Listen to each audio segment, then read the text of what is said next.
MJTV, vitesse wapi. Abonnez-vous, abonnez-vous.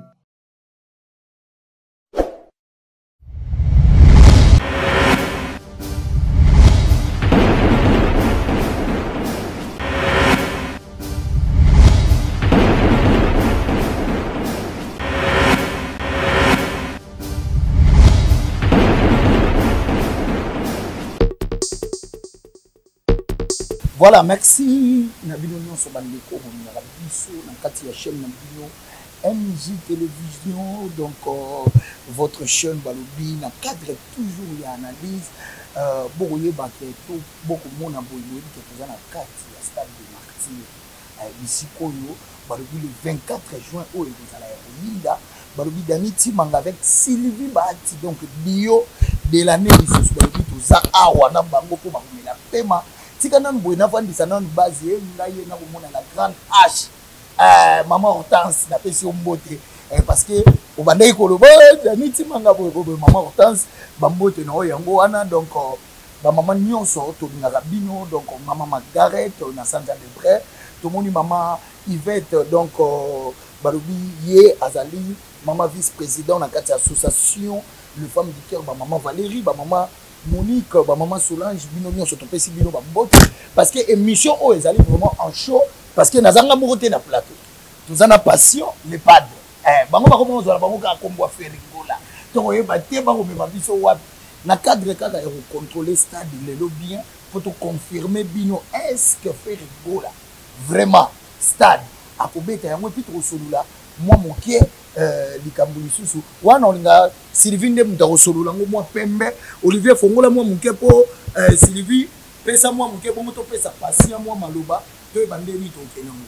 Bonjour, on va abonner tout à MJ Télévision, chaîne O et le Belabino Vérité, chaîne O Bonisambe, vraiment Evanda. Et puis, bah, salutations spéciales Naïmo pour la première dame d'Orléans, Madame Mami Wanja, MJ Télévision, Bisso vraiment tout sur terrain. Après Vangoyo, Lelo, vraiment MJ Télévision, Ngai Sidi Batina Dani Chimanga, Tokitia na Stade des Martyrs, Olivier Loire, Tokitia na Stade des Martyrs, pour la Koutana, na ba collaborateur, il y a Ferrogola, par rapport à concert,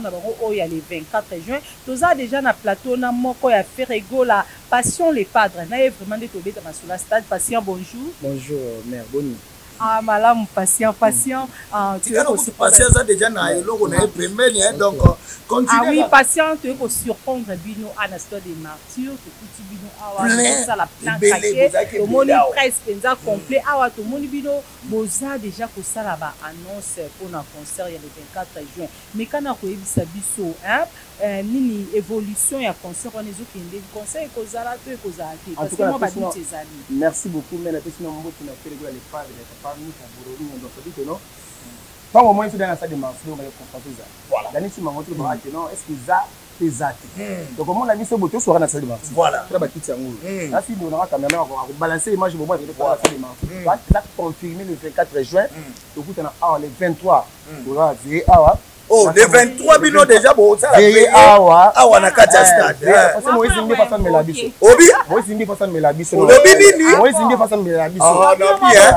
On a prière le bossa parce que mais la bien c'est quoi avec Jésus. Ata mwana nzambe. Yesu. Ya kolobaka ba pasa na nzambe. Voilà. Ba pasa ba moi zindi la pese ne pas ça. Entre le 23 tu vas à la marché. Titongo à partir de 6 h, ma porte est ouverte déjà. Donc 9 h, ça détonne.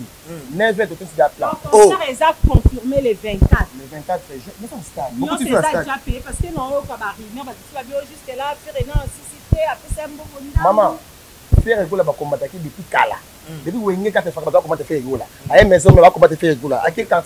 il a bon, il y a un qui fait. Voilà. Parce que il y a une minute. Voilà. Mais ça va en fait, histoire moi le putain. Mais tu vois le bibongo civil pardon, pesanga na micro parce que le padre le bibatu balingara faire rigoler. Mais tu vois que batunde balingara faire rigoler, ils appellent artiste na biso songa na okende danga na tanga président Fali yende batu babando le batu balingaka été balingara faire rigoler pour ayemba. Attends, moi je fais rigoler. Tellement que avant la voix qui tourne. Voilà. Il y a tellement on l'inati. À côté on passe par là qui. À bout de mana yango. So batu na voix faire wana. Il va balinga qui. On a ni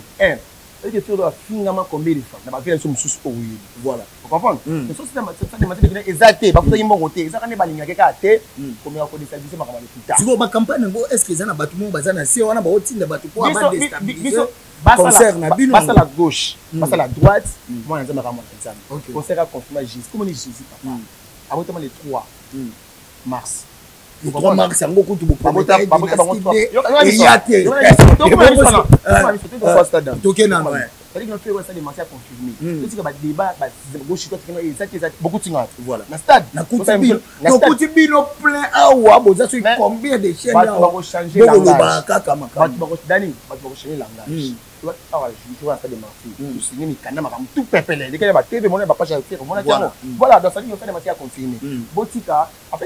ma chroniqueur bon comme moi il est avec du voilà moni on ça la mo bozu souvent bien influencé bien fiable voilà faut avoir plus d'informations pour traiter en voilà après diffuser c'est ça mon journaliste mais c'est important am suba ya enika boya bani ko lo ba n'importe quoi au concert que za la terre ouais lo côté ça vraiment na comment se personne merci beaucoup la question en tout côté la Dani paiement la qui dit en montant ça de il faut côté non ah ouais dire faut to kota problème tout ça ba démarche non la bengi kabulo la bengi na pese mote ministre ça sport na bengi kabulo na père nini awa oh ami biso bien oui o bengi papa kabulo ata golwa ata stade awa pepe ata golwa ata amaki no bana ba sa musala et surtout ki babi faire rigola ba o la date wana na ndiro biso mo ya sportif voilà combat moko boy va kezala awa ba o la date ba confirmer biso ke combat moko va kezala bango ne ba yebisi muntu wana ke omoni date wana eza pona faire rigola wana ese faire rigola ba bisaki kaka mais date a confirmé le 24 juin au teka pour makaba pib ah voilà pib officiel na fiche officielle makanani mo ka semaine le lundi ka semaine oyo bomo na publicité officielle au fait wasaki passer à Dubaï au mona ngo il va mettre partout si ba fiche ba panneau tout kala mingi te opwani a choisir ka ki osala ngo na Dubaï olia ya osala ngo peut-être net na stade Dubaï ke naki ko so matapi na biso soki na bombe zali et to zipikango ah bino bobo ina bino osala la tapis ya ba ese faire kola na mbongo za na ngo na modèle mutu astar men au duel wana tu ma sima na biso moko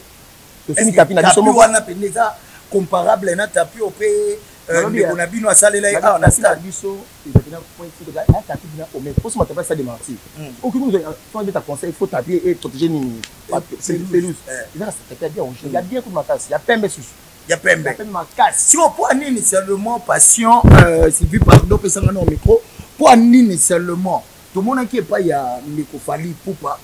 limbisanga po na kutanga kombo kaka tout le monde qui kuna te prophète de la nation non prophète Denis Lessi yende mutayaka osala prière à wana stade avant Fally abeta siko bino bo choisir Moïse Mbiye on dirait bo mema ondeni bo choisir l'autre pour le bika bo sala veiller na Moïse Mbiye bo choisir l'autre bango basala ki na prophète merci on peut quoi par to ko yiwa merci dans ce qui non omoni biso baba na nzambe OK to benga Moïse Mbiye yembi asangi pona biso to benga pasteur mususu asangi ba belé ba mutombo ba benga pe Denis Lessi il y a un prophète il y a un pasteur oh mais attends youtubeur attends pasteur quand même ça fait attends influenceur comment ko ba boy passer attends pasteur c'est pasteur za la bon oh et c'est pasteur ko avant di bazo kana ba mususu te oso mona ja passer musa na nzambi ba non faut bolungwe za la pasteur aka pona artiste mo voilà attends pasteur te bo benga comme Denis Lessi comme Denis a pasteur prophète te jamais à ce que ça na wana pino ba golo ba nyoka ba nyoka ba mona na biso ba jo wala ba pasteur peut-être ma stade de Martinique pas il ko ba TV Kenda sont des aventuriers sont des gens au ouais ba pasteur na mboka na biso si 100% on a 90% il va faut passer mais c'est belé oui je te dis to ke no concert ngo ya stade de passion le padre to ke na nguka na ndenge ya bien pelouse c'est que nanu ekoti nanu stade te ko ya eza moins réservé place moko boye et puis to moni moi différence liboso ba kitio eza ki plainte pour nini kaka na moment ya faire rigola ba kiti mbamo etongi ba stade déjà béni par pape mais papa on a dit da béni de stade donc ba kiti etongi pour na faire c'est à dire que notre concert à biso eza concert mais différent concert en faut comprendre concert à faire pour la première match le bio na Izali le temps pour ma connu le jour J toi na il attends 3 jours avant il y a non pas non concert à faire dernier concert mo boy etika la ya libela voilà ils a il inapercité ça dit que le mo boy il sans concert mo beta ma di awa et donc on a radio attends la Bluetooth 2022 attends mon côté ça mais faire avec un concert etika la moi to ko ba coupe voilà mais to ka concert to ngala ko singa ba mama ba tete ke bosi na bana bino te bino ba maman na ba tata na ba koko boya concert oh voilà passant les padres affiche au bima je crois il y a quelques jours affiche au bima si vos présence il y a ba phare voilà oh tout monde qui wana po yo lobi lisusu on début que ba concert mingi Stade des Martyrs et aka yemoko présent vraiment il y a famille pourquoi ba musicien et puis logo ya stade si quoi il y a fait rigolo tout le monde moi ba nini ba effigie ya ba militaire na biso par et puis Sylvie sono bakisa moi mon ke place wana tout à l'heure au loba OK affiche ekobima ce qui le quantièmement ouais et puis ekobima officiel voilà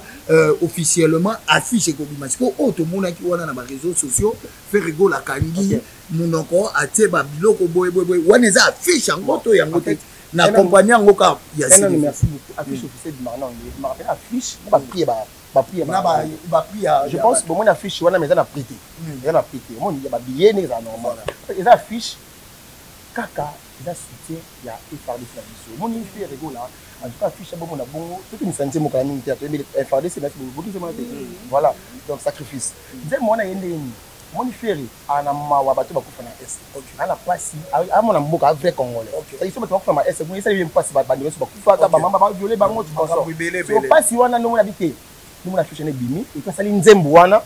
pour la soutien et faire d'ici la chose déjà soutien là c'est bon on a dit petit stade ah voilà bateni voilà on a bateni tout le monde bino na bateni voilà si on quoi ni ka bateni bon non tu les gens bateni ça moi pas bateni ni c'est de ce qu'il fait et là concert mo et historique ya mboka na biso et là concert ya mboka c'est ça teke ou c'est dire ata kinois ya auta mboka te akuma bien non même pas c'est faire que ça martizai c'est tout un concert où tout est disponible et puis mbongo ndambu to sala awa ikadi na est tu comprends ni kaka idée wana faire rigolo la yango que mbongo ndambu il faut kende na est et puis kota la boye faire rigolo c'est le seul artiste musicien congolais ou à sala clip déjà na katia stade c'est il a qui voilà il a qui déjà moto va tellement awa c'est important pour que notre historique et histoire voilà c'est que faire déjà côté stade ayaka déjà au sama abeta kala abeta 4 fois la maison mère c'est dire que c'est le côté pour la fille le fait quoi cette promotion t'es côté marabout ça les tout au monde donc mais c'est non bien Sylvie solo la ngo pété to que non faire à télé kala boy passer les pas si au concert au Stade des Martyrs faire rigolo à obeta mo yemoko to akwa inviter pour tout monde artiste au ba uti obeta mikolo na Stade des Martyrs ben inviter qui ba artiste musicien musu bazaki faire rigolo obeta yemoko ba musicien na to ko na mix au secret no les volets que fait quoi ça Stade des Martyrs na beta yemoko je beta yemoko beta na mutu c'est quoi ça mon avis voilà donc tout le yemoko voilà fali abenga inviter ba vérité na ma kelele te na beta ba ma kelele voilà donc comme il a besoin déjà dans souka parce que tu consommer déjà tant le padre moi mais sur la toi s'abonner massivement le 24 juin voilà conseil va confirmer pas faire ouais pas de tout dans tout au biso ma bien na bino ali nanu après voilà moi azab déjà polo au benga numéro Daniel on a fait ça polo merci beaucoup Daniel voilà merci beaucoup là c'était Patient le padre on était là pour faire l'expertise il y a concert il y a fait rigolo là pour la Stade de Martyrs donc na bande ko la biso nyonso et ça li bien pour Patient ça occupé moi pressé donc voilà Sylvie moi liloba suka merci beaucoup ba abonné tout ya MJ Télévision donc concert il y a fait rigolo là et ça li confirmé pour le 24 juin le 24 juin déjà donc bagolo tout à partir il y a 8h to kuta à Stade des Martyrs donc boyima soute ba ducheza soute concert à faire rigolo là c'est bel et bien confirmé bye MJ Télévision bonzambe abonnez-vous bye bye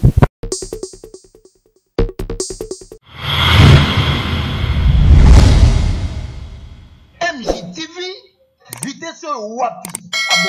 abonnez-vous